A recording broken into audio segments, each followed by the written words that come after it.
2021년 4월 14일 수요일, 우리의 마음을 상쾌하게 하는 이 이른 새벽에 하나님의 말씀을 듣고 주님께 기도하는 이 축복된 장소에 오신 여러분을 환영합니다. 오늘도 우리의 심령에 성령님 찾아오셔서 우리의 마음을 어루만져 주시고 죄로부터 승리할 수 있는 능력을 얻는 그 놀라운 은혜를 경험하게 되길 바랍니다. 오늘은 누구 때문에 성령이 주어졌는가 라는 제목으로 함께 은혜를 나누겠습니다.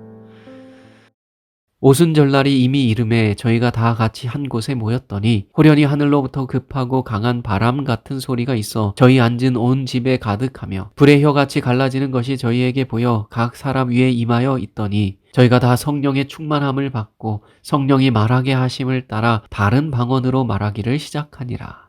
오순절이 되었을 때 제자들에게 약속된 성령이 임하게 됩니다.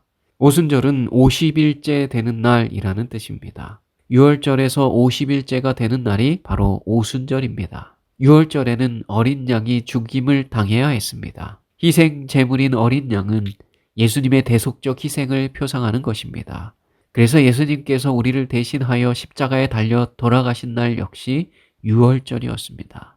예수님은 금요일 6월절에 돌아가시고 안식일에 안식하셨고 일요일에 부활하셨습니다. 그리고 그 6월절로부터 50일째 되는 오순절, 그 안식일에 제자들에게 성령이 임하였습니다. 만일 6월절 예수 그리스도의 피 흘림, 즉 십자가가 없었다면 50일째 되는 오순절은 오지 않았을 것입니다.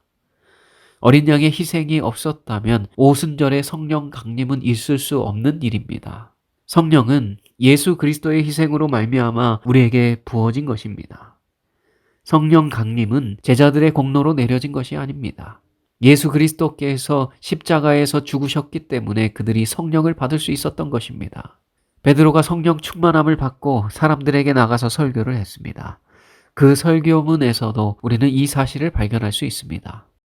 이 예수를 하나님이 살리신지라 우리가 다 이 일의 증인이로다. 하나님이 오른손으로 예수를 높이심에 그가 약속하신 성령을 아버지께 받아서 너희 보고 듣는 이것을 부어 주셨느니라. 베드로는 제자들이 성령 부음을 받게 된 경위를 이렇게 설명했습니다. 부활하신 예수님을 하나님이 오른손으로 높이셨고 예수님은 약속하신 성령을 아버지께 받아서 제자들에게 부어 주셨다는 것입니다. 성령을 받게 된 것, 성령이 주어진 것은 전적으로 예수 그리스도 때문임을 시인한 것입니다. 예수께서 십자가에서 죽으셨기 때문에 우리는 죄사함을 받고 예수께서 죽은 자 가운데서 다시 살아나셨기 때문에 우리는 다시 태어나 새 생명을 얻게 됩니다. 또한 예수께서 아버지의 우편에 높이 올리우셨기 때문에 우리는 성령을 받을 수 있는 것입니다. 우리가 죄사함을 받는 것도 예수 그리스도 때문이요 새 생명을 받는 것도 예수 그리스도 때문이며 우리가 성령을 받을 수 있게 된 것도 예수 그리스도 때문입니다. 우리의 공로로 이루어진 것은 단 하나도 없습니다. 모든 것이 하나님의 은혜요 주님의 이루신 일과 그분의 어떠하심으로 인하여 우리에게 주어진 것입니다. 때문에 우리가 자랑할 것은 아무것도 없습니다. 우리가 자랑할 수 있는 것은 오직 예수 그리스도뿐입니다. 예수님이 모든 것을 이루시고 그 모든 선한 것을 다 우리에게 가져다 주신 것입니다. 따라서 우리가 성령 충만한 삶을 살아야 하는 이유는 내가 얼마나 위대한 사람인가를 증명하기 위함이 아닙니다.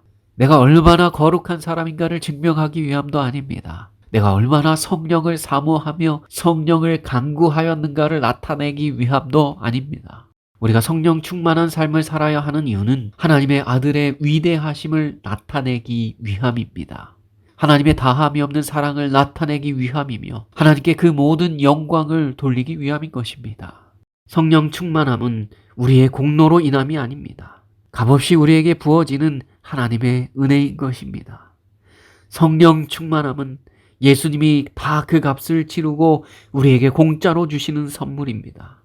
제자들은 이 귀한 은혜의 선물을 받고자 열망하였습니다. 그리고 마침내 성령이 그들에게 충만히 임하게 되었습니다.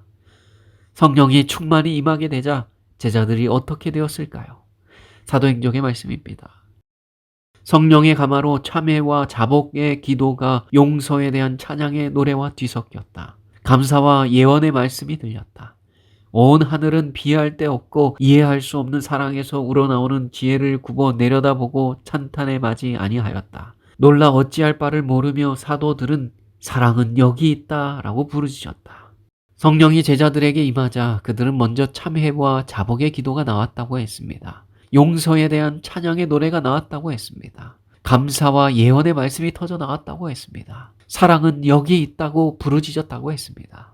성령이 부어지자 진정한 참회, 자복, 그리고 하나님의 용서와 사랑을 깨닫게 되는 일이 일어난 것입니다.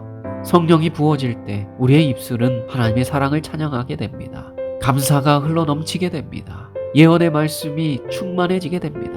우리는 성령의 인도하심이 없이는 하나님의 사랑을 깨달을 수 없습니다. 성령이 밝히 보여주지 않으면 나의 죄됨과 극악무도함을 발견할 수 없습니다. 성령이 도와주셔야 진정한 참회를 경험할 수 있고 참된 자복과 회개를 할 수 있는 것입니다. 성령이 나를 주장하셔야 우리의 입술에 감사와 찬양이 흘러나오며 우리의 마음이 하나님의 말씀으로 충만해집니다. 그러므로 죄인에겐 성령이 필요합니다. 우리에게 가장 필요한 것, 우리에게 가장 좋은 것, 하늘이 우리에게 가장 주시기를 원하는 것, 성령의 선물을 구합시다. 성령이 우리에게 충만히 부어질 때 우리는 새로운 새 삶을 살아가게 될 것입니다. 오늘 우리가 살아갈 하루의 삶에 성령 하나님의 충만함이 함께 하시길 간절히 바라면서 오늘 말씀을 줄이겠습니다. 기도의 시간입니다. 오늘도 3가지 기도 제목을 가지고 기도하는 시간을 갖겠습니다. 첫째, 성령으로 충만한 하루가 될 수 있도록 함께 기도하겠습니다. 둘째, 이상은 장로님의 가정을 위하여 기도하겠습니다. 셋째, 전반기 전도회를 위하여 기도하는 시간을 갖겠습니다. 음악이 나오는 동안 이 3가지 기도 제목과 여러분 개인의 기도 제목을 가지고 기도하겠습니다. 하나님께서는 우리의 기도보다 더욱 응답하여 주실 것입니다.